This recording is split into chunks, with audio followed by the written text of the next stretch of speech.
nagtatakte ng batikos sa ang paggamit ng ating pambansang awit sa isang rave party.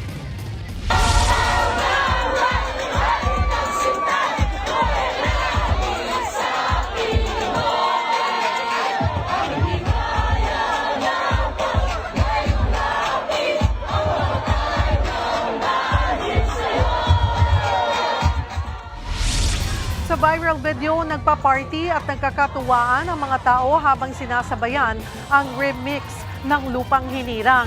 Hindi yan pinalampas ng National Historical Commission of the Philippines o NHCP. Ayon sa komisyon, kuha ang video noong December 2025 sa Amerika. Dahil nangyari ang insidente sa labas ng bansa, mahihirapang magsagawa ng legal na hakbang ang NHCP. Gayunman, nagpaalala ito sa mga Filipino community abroad na kailangang respetuhin ang mga itinuturing na national symbol alinsunod sa ating batas. Hindi rin daw dapat pinagkakatuwaan ang ating pambansang awit.